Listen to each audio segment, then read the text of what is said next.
Imagine watching a brilliant friend, like maybe the smartest person you know, marry the absolute worst person for them. And not just once, you watch them do it for the third time. Oh, or think about that insanely talented colleague who manages to blow up every single promotion opportunity by picking the exact wrong fight with the exact wrong boss. Exactly. We look at these situations and we usually call it bad luck. Or we just think, well, they have a blind spot. You probably feel stuck in the same patterns and mindset, repeating the same mistakes at work or in relationships and wondering why. Right, you try to change your approach, make a resolution, but 6 months later, you're right back in that exact same frustrating dynamic. It feels like you are fundamentally flawed. But what if none of that is an accident? What if it is a biological inevitability?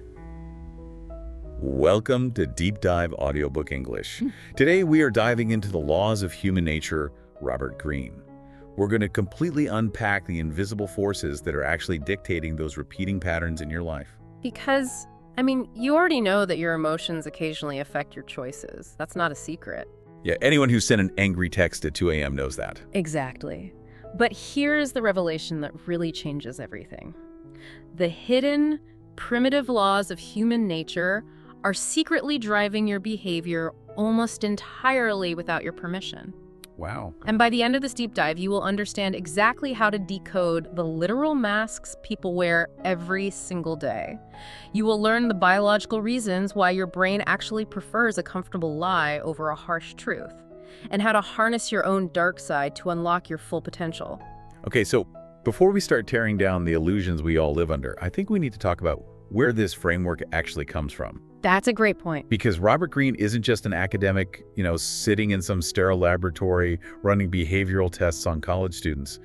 If we're going to trust a system that claims to decode human behavior, the source really matters. It absolutely matters, and that is what makes his perspective so formidable. His entire framework is built on lived experience and rigorous, almost Machiavellian historical observation. Right. He has spent decades intensely observing power dynamics, historical patterns, and human behavior across the most extreme contexts imaginable. He isn't interested in clinical theory or, how we wish people would behave in a perfect world. He's looking at the reality. Yes, the brutal, unvarnished reality of how human beings actually operate when money, power, and ego are on the line. He has dissected the lives of historical conquerors, modern business titans, everyday manipulators, and what he has built is an immense storehouse of knowledge, proving that human nature is an unstoppable ancient force. Which moves us around like chess pieces if we aren't aware of it. Exactly. And that is really the core mission here. The goal is to stop groping in the shadows, because for most of your life, you have probably been dealing with people's confusing, contradictory behavior by just guessing at their motives. Right, assuming everyone thinks like you do. Yeah, and then you're completely shocked when they act entirely out of self-interest. So this book is designed to be a literal code book, to decipher human behavior so you aren't blindsided. Which is, frankly, more critical right now than at any point in human history. Think about the reality of living in 2026. Oh, definitely. The permeability of our emotions, our vulnerability to other people's feelings is heightened to an extreme degree by social media echo chambers and these algorithmic feeds. We are constantly exposed to viral outrage and artificial comparison. It's exhausting. It is. And our primitive nature, the part of our brain that wants to conform to the tribe and attack the outsider, is actually more dangerous and more easily manipulated today than it was 10,000 years ago on the savannah. Ignoring those primitive forces right now isn't just naive, it is literally playing with fire. Okay, so we have a code book to decipher this. Over the next hour or so, we are going to explore 6 fundamental insights. We're going to look at why your logic is an illusion, why you're compelled to repeat your past, how the armor of defensiveness works, the reality of your repressed dark side, the theater of everyday life, and finally, the danger of drifting aimlessly. Let's jump right into the first major illusion we all suffer from. The idea that we are rational beings. Yes. This is the perfect place to start because it dismantles our greatest vanity. The central premise here is that we are dominated by emotions, not logic. The pleasure and pain principle dictates our thoughts entirely. Which is hard to admit. Extremely hard. We love to imagine that we are the conscious authors of our fate, right? That we sit down, weigh the facts, and rationally plan our lives. But the reality is quite different. Completely different. What the psychological and historical evidence actually shows is that emotions are continually, silently affecting our thought processes, far below the level of our awareness. We naturally veer toward ideas that soothe our egos. We seek out evidence that just confirms what we already want to believe. Exactly. We are largely disconnected from reality, and this emotional disconnect is the root source of almost every bad decision that currently haunts you. I think we need to slow down and really look at the mechanics of this. Because it's easy to say we're emotional, but it's another thing to realize your brain is actively lying to you to protect your feelings. Right, it's a profound realization. It's like having a corrupt accountant managing your reality. If we are entirely driven by this biological urge to seek pleasure and avoid pain, how do we ever make a truly good objective decision? Like, how do we build a firewall between our immediate reaction and our final choice? Well, the author introduces a brilliant concept for this firewall. He calls it developing your inner Athena, named after the Greek goddess of wisdom and strategic warfare. I like that framing. The crucial distinction here is that rationality is not something you are born with. It is not an innate talent. It is an ability, a muscle, that you have to actively and painfully cultivate. To counteract that warping effect of your emotions, you have to force yourself to step back and observe your own biases in real time. That sounds incredibly difficult in the moment. It is. But there is a fascinating piece of advice referenced from the philosopher Arthur Schopenhauer. He said that when you encounter human meanness, hostility, or stupidity, you absolutely must not let it distress you or make you angry. Okay, so what do you do instead? He said you should view it with the completely detached attitude of a mineralogist who suddenly stumbles upon a very characteristic specimen of a mineral. A mineralogist looking at a rock. I absolutely love that analogy. You are completely removing the personal sting. Because rocks don't insult you. A rock isn't doing something to you, it's just being a rock. Precisely. It neutralizes the emotion. Think about how this applies to a relatable situation. Let's say you're making a major financial or career decision. You meet a potential business partner, and they are incredibly charismatic. They make you feel brilliant, they flatter your ideas, they paint this amazing picture of your shared future wealth. Your brain is getting flooded with dopamine. Right. Your brain is flooded with the pleasure principle. You feel good, so your emotional brain immediately decides this person is trustworthy. And because of that, you completely ignore the massive red flags in their contract. You ignore them because acknowledging those red flags would cause emotional pain. It would ruin the fantasy. You are literally letting your primitive monkey wiring make a complex financial decision just because someone made you feel important. But conventional wisdom tells us we are highly rational creatures in control of our own destiny. Doesn't that contradict what Greene is saying about our deep-rooted irrationality? It entirely contradicts conventional wisdom, and that is exactly why the conventional wisdom is so dangerous. We operate under the delusion that rationality is an innate human gift. It is not. Because of our evolution, right? Exactly. We are primates. We evolved over millions of years to survive in very small, tight-knit groups in a hostile environment where reacting instantly to fear or pleasure kept us alive. If you saw a shadow in the grass, you didn't rationally analyze it. You felt fear and you ran. Better safe than sorry. Right. But in the modern world, those exact same emotional triggers are what destroy our investment portfolios and ruin our careers. Rationality is a power we must actively cultivate by fully acknowledging our evolutionary wiring. So you have to accept that your first reaction is basically always emotional. Always. True rationality only begins when you can pause, identify the exact emotion driving your impulse, whether it's greed, vanity, or fear, and subtract it from the equation so you can see reality for what it is. That makes total sense. We've just covered our own internal irrationality, but here's what none of that prepares you for. Chapter 4 is where everything most people believe about breaking bad habits completely breaks down. That's next. Right, because if our emotions overriding our logic explains why we make a single isolated bad choice, it still doesn't explain why we get trapped in loops. Why do we date the exact same toxic personality type 3 times in a row? Or quit 3 different jobs for the exact same reason. Exactly. What is the invisible gravity pulling us back into the cycle? This brings us to the terrifying reality of compulsive behavior. The premise here is absolute. Character is destiny. People never do something just once. Never just once. That's a heavy rule. I want to emphasize that because it is a law you can bank on. We are largely governed by deep-rooted, incredibly stubborn patterns. From a neurological standpoint, when you take an action, a neural pathway is physically formed in your brain. Which just paves the road for the next time. Precisely. That pathway makes it easier and significantly more likely that you will repeat that exact same action again. Thousands of years ago, humans believed deeply in the concept of fate, the idea that spirits or gods compelled us to act out certain tragedies. And now we call it psychology. Today, we understand this exact same phenomenon through the lens of psychological compulsion. Your character was formed out of elements that entirely predate your conscious awareness. Your genetics, your early childhood attachments, the coping mechanisms you built when you were 4 years old.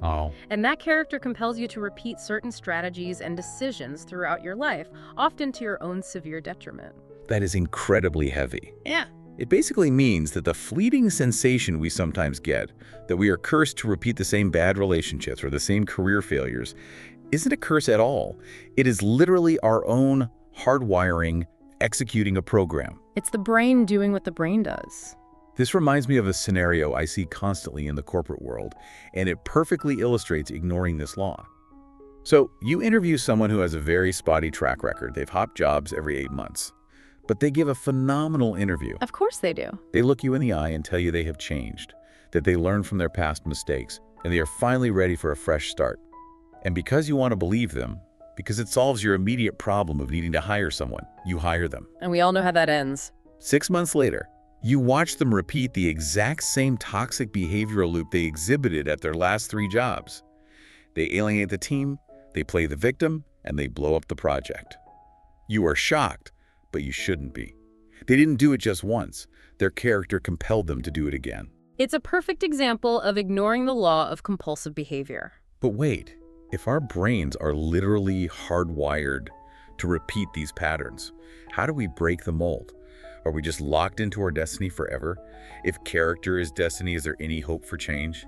We are not completely locked in, but breaking out requires what Greene calls developing a superior character. And this is where the popular self-help advice usually fails entirely. How so? Because you cannot simply erase the deep stamp of your character with positive affirmations. It is too foundational.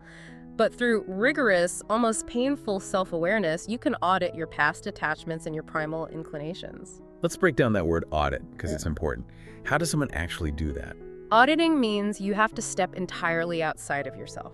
You sit down and you ruthlessly map out your last 3 failed projects or relationships. You look for the common denominator and you assume the common denominator is you. That's tough pill to swallow. It is. You have to ask, was it a sudden fear of commitment? Was it a need to micromanage because you felt out of control? You have to trace that specific compulsion back to its root. And then what? Once you see the pattern, once you admit that you naturally veer towards, say, hostility or extreme introversion, you can actively shape your destiny. You do this by learning to channel those negative traits into productive strength. So you're not trying to destroy the trait? No, because you can't. For example, if you realize you have a compulsive need to control everything, which usually alienates your coworkers, you don't try to magically become a laid-back person. That will fail. Instead, you channel that compulsion into mastering a specific, solitary skill like coding or writing or surgical precision, where obsessive control is a massive advantage. You don't eliminate the compulsion, you redirect it. That is a brilliant way to frame it. It's like trying to deal with a raging river. You can't just build a flimsy dam of willpower and expect the water to stop flowing. It will eventually break the dam and destroy everything. But if you dig a new trench, you can reroute all of that immense power to turn a water wheel. You use the force instead of fighting it. That's exactly how the superior character operates. Now, we've looked at our own internal compulsions, our own rivers. Let's transition to what happens when our river collides with someone else's. Because the moment you step out your front door, you are dealing with other people's deep-seated compulsions. Right, which leads directly into the law of defensiveness. Yes. The primary mechanism of social interaction is resistance. The claim here is simple but profound. If you want to influence people, you must soften their resistance by confirming their self-opinion. You must never, under any circumstances, attack their beliefs directly. Because everyone is wearing armor. Exactly. Life is harsh, people are naturally competitive, and we all feel incredibly vulnerable. To survive, we all cultivate a defensive, self-protective armor. When you try to persuade someone, or change their mind, or even offer constructive feedback, their immediate biological reaction is to become defensive because you are challenging their autonomy. So how do you get past it? To unlock their defenses, you have to understand the 3 universal self-opinions that almost every human being deeply holds about themselves. Let's look at those 3 pillars, because if you accidentally knock one over, the conversation is dead. Right. Number 1, I am autonomous, acting of my own free will. Nobody wants to feel coerced or manipulated. Totally. Number 2, I am intelligent in my own way. Even if someone is uneducated, they believe they possess a shrewd, street-smart intelligence or a unique common sense. And number 3, I am basically good and decent. People need to believe their intentions are pure. So if you threaten those... If you inadvertently threaten any of those 3 beliefs, if you make them feel controlled, stupid, or malicious, they will shut down entirely. Logic will completely bounce off their armor, and you will never persuade them. It makes so much sense when you frame it that way. Think about the last time you argued with someone on the internet or at Thanksgiving dinner. The moment you imply someone's political take is stupid, they don't say, "Oh, thank you for pointing out the flaw in my data." No, they double down. Right. They instantly transform into a gladiator defending their ego. The book has this brilliant, vivid historical story about the legendary film director Billy Wilder that illustrates how to bypass this perfectly. It's a fantastic example. So in 1948, Wilder was casting for a movie called A Foreign Affair, which was set in the ruins of post-war Berlin. He desperately wanted Marlene Dietrich to play the lead role of a German cabaret singer who had deep ties to the Nazis. Now, Dietrich passionately despised the Nazis. She had worked incredibly hard for Allied causes during the war, and she absolutely refused the role. She was deeply offended. A completely understandable reaction. Sure. And a normal director would have argued with her. They would have told her it's just a movie, or offered her more money, which would have insulted her further. But Wilder didn't argue with her, and he certainly didn't tell her she was being irrational. Instead, he appealed directly to her self-opinion. He was incredibly strategic. He validated her identity as a fiercely competitive, brilliant, and brave actress. He essentially told her that only a true artist of her unparalleled caliber could handle the immense psychological nuance of playing such a complex, compromised character. He confirmed her intelligence and her autonomy by making it a challenge worthy of her greatness. By perfectly validating her self-opinion, he completely melted her resistance, and she took the part. It's a masterclass in persuasion. That sounds great in theory, but what about the real barrier a beginner faces of not being able to detach from their own intense emotions in the heat of a conflict? Like, it's easy for Billy Wilder to be strategic when he's sipping coffee in a Hollywood office, but what if someone is screaming at you?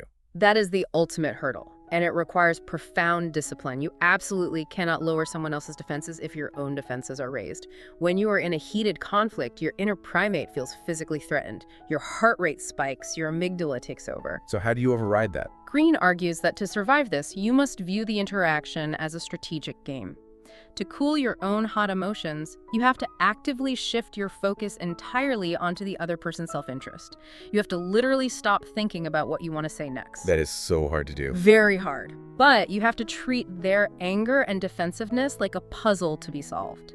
Ask yourself, what specific self-opinion of theirs feels threatened right now?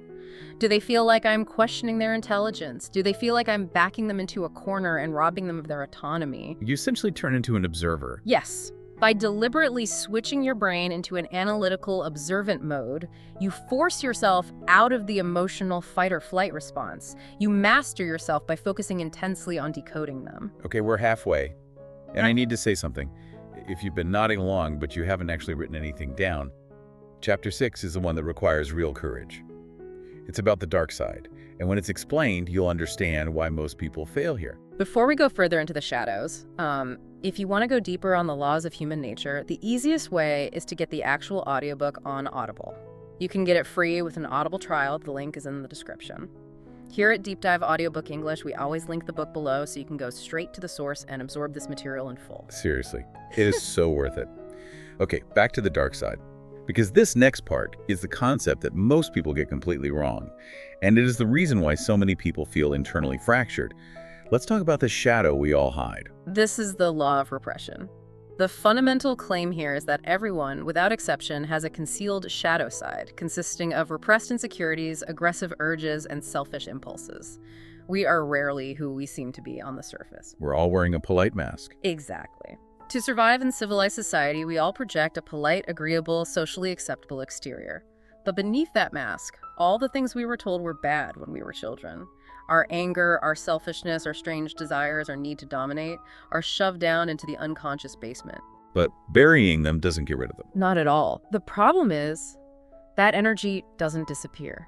And this dark side inevitably leaks out in behavior that will baffle and harm you if you cannot recognize it. The author points out a fascinating archetype that perfectly illustrates this: the rigid rationalist. Oh, I think we all know one of these. You have almost certainly met someone who claims to be entirely 100% governed by logic.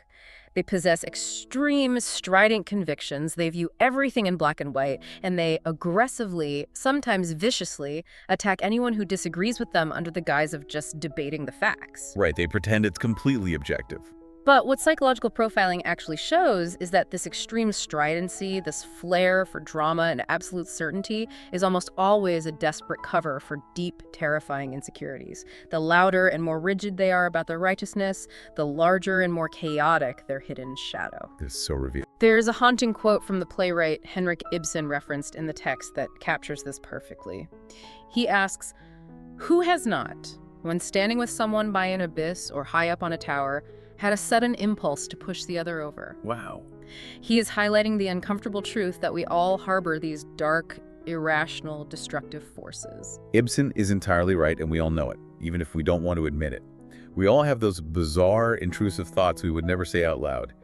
It is the part of us that secretly wants to cause chaos at a dinner party just to see what happens, or the sudden urge to crash the car. But it is terrifying to confront that.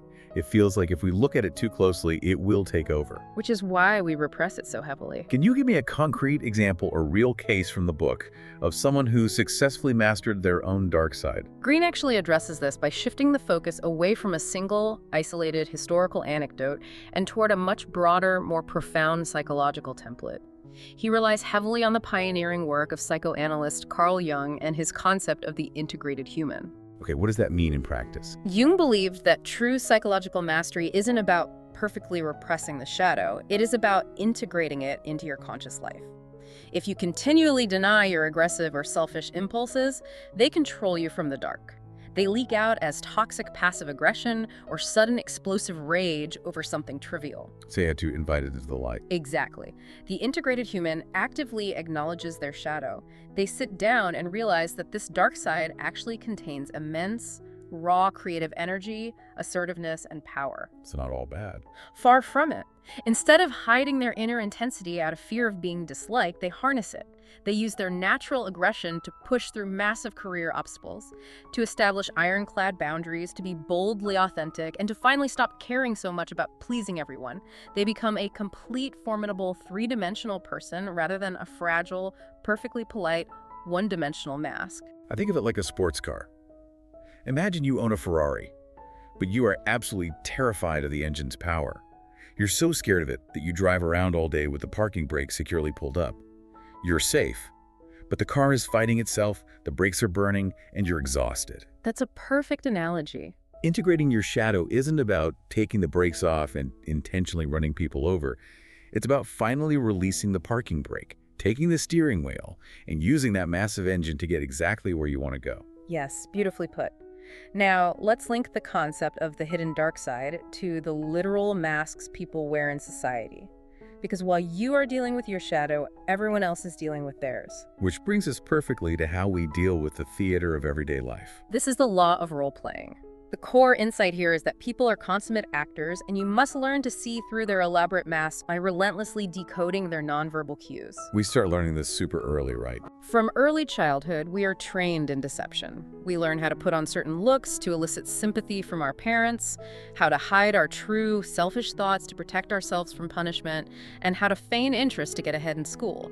By the time we are adults, we are experts. And because we're so good at acting, we just trust the dialogue. Exactly. Because of this, we become hyper-focused on the actual words people say, which Greene calls our verbal fixation. But words are cheap, easily manipulated, and consciously controlled. The truth, however, always leaks out in our second language, nonverbal communication. So what should we be looking for? To navigate reality, you need to look for specific decoding keys. The text highlights three main categories to constantly monitor: cues of dislike versus like, cues of dominance versus submission, and cues of deception. You don't listen to the words, you watch the microexpressions. Like little physical giveaways. Right. You look for the very slight tension in the jaw when you mention a certain topic. You look for the fake, forced smile, the one that stretches the mouth but doesn't cause the eyes to crinkle. You watch for the sudden nervous adjustment of a collar or a watch when a difficult question is asked. The body betrays the mask. When someone's carefully chosen words say one thing, but their autonomic body language says another, the body language is almost always telling the unvarnished truth. This is so relevant, especially in the workplace where everyone is literally forced to be professional. Think about a colleague who sits across from you in a strategy meeting. You pitch a new idea, and they say all the exact right things. That is a great perspective. I really support that direction. Let's explore it. But what is their body doing? Exactly. While they are speaking those supportive words, you notice their lips are pressed tightly together, their neck is stiff, their blinking rate has doubled, and they subtly angle their torso away from you. Their words are flawlessly playing the role of the supportive teammate, but their nonverbal cues are screaming hostility or perhaps deep, agonizing envy. Spot on. If you are afflicted with verbal fixation and just listen to their words, you are going to be completely blindsided when they quietly try to assassinate your project a week later in an email to the boss. But wait, I have to push back here. If we are constantly observing everyone as an actor and scrutinizing their every twitch and blink, doesn't that just make us incredibly cynical and paranoid? Like, how do you live a happy life if you assume everyone is lying to you? It is a completely valid concern, and one the author actually addresses. He clarifies that this isn't about moralizing, judging people, or living in a state of paranoia. It is simply about self-defense and clarity. Okay, so it's protective. Yes. If you walk through life naively, assuming everyone's polite mask is their true face, you will be constantly manipulated, used, and hurt by the very people you trusted. Decoding these cues allows you to navigate reality as it actually is, not as you wish it to be. That makes sense. Furthermore, and perhaps more importantly, studying this teaches you the art of impression management for yourself. Since appearances are the primary way people judge you, you must master the ability to present the best possible front. You become acutely aware of your own nonverbal leaks. You learn to play the game better. You learn to control your posture, your eye contact, and your tone, playing your role on the stage of life to maximum effect, projecting confidence and warmth without ever losing your inner core. 6 insights in. Here's what I want you to sit with for the next few minutes. Every single thing we've covered connects to one massive underlying idea about human nature. We haven't named it yet. Chapter 9 is where it lands. Before we get to that massive underlying idea, we need to talk about the danger of seeing all these masks but having no compass of your own. What happens when you understand the game but you don't know why you're playing it? This brings us to the law of aimlessness. The premise here is that you must advance with a clear, singular sense of purpose to resist the downward gravitational pull of the group and the deep void of modern life. Because we aren't just running on instinct. Right.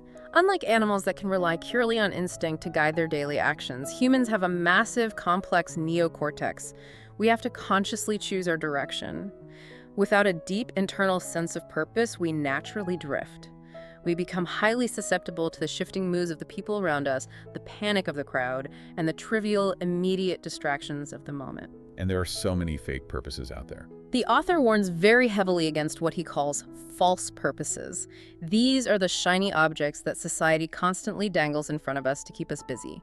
Chasing money purely for its own sake, obsessively seeking attention and validation on social media, or blindly joining a rigid ideological group just to feel a cheap sense of belonging. Which always ends in burnout. These false purposes inevitably lead to dead ends, cynicism, and severe burnout.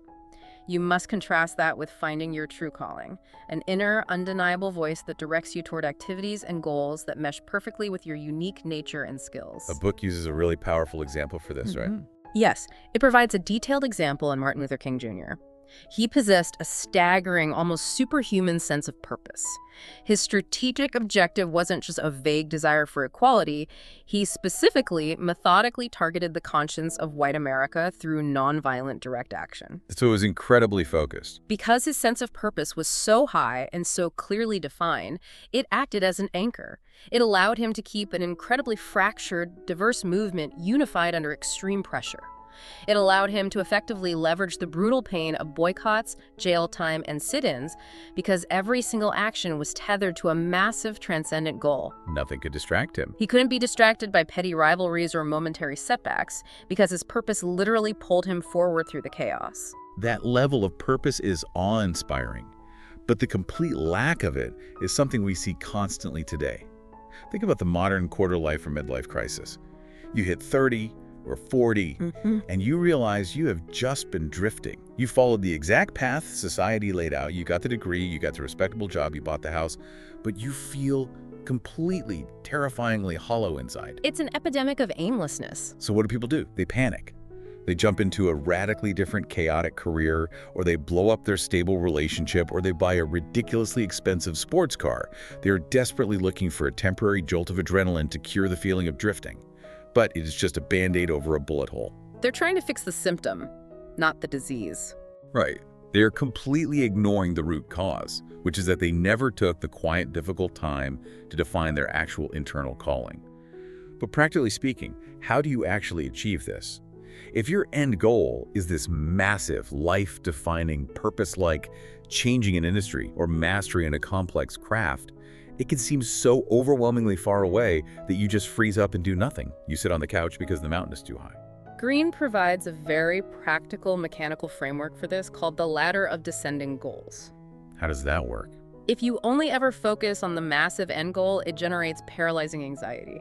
It's too big for the brain to process. To manage that anxiety and actually make progress, you have to create a series of micro goals that reach all the way down from the peak of the mountain right to the present moment. You ask yourself, what can I accomplish this week? What specific, tiny skill can I master today? Breaking it into bite-sized pieces.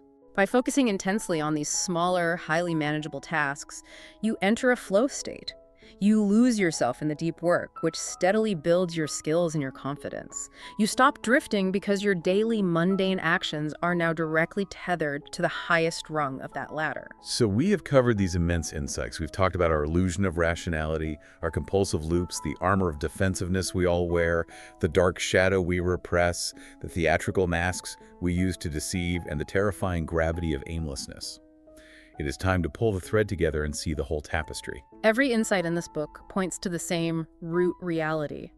You are completely at the mercy of ancient, primitive forces until you actively choose to drag them into the light of your conscious mind. That is the thread. The grand unified theory. Yes. Whether it is your amygdala overriding your logic for a quick hit of pleasure, your ego instantly raising its defensive shields the moment it feels slightly threatened, your repressed dark side leaking out in toxic passive-aggressive behavior, or your tendency to drift aimlessly with the panicked crowd. It is all the exact same primitive machinery operating in the dark, pulling your strings. That is a terrifying realization. Imagine what a life looks like without this knowledge. Paint that picture in your mind. It is a life spent constantly bouncing from conflict to conflict, completely bewildered, never understanding why your relationships fail or why you continually self-sabotage just when things are going well. You're just a victim of circumstance. It is a life where you are incredibly easily manipulated by grandiose leaders, marketers, and toxic partners who intuitively know how to push your emotional buttons. You drown in the trivia of the moment, you are exhausted by the masks everyone is wearing, and you are completely, tragically blind to the fact that you are wearing one yourself. You are nothing but a passenger in your own life. But think about the absolute transformation when you actually apply this framework. You wake up. You walk into a conference room and you can instantly decode the subtle tensions, the fake smiles, and the micro expressions of your coworkers. You see right past their empty words. You're reading the actual reality. Exactly. When someone challenges you aggressively, instead of getting defensive and starting a pointless argument, you effortlessly validate their intelligence and disarm them completely. You stop beating yourself up for your dark, intrusive thoughts, and instead, you use that raw, aggressive energy to finally push your career forward and set boundaries. You move through the chaotic noise of the world with a razor-sharp, unshakable sense of purpose. You stop being a passenger, and you finally, permanently take the wheel. And that profound transformation leads us to the ultimate takeaway from this book.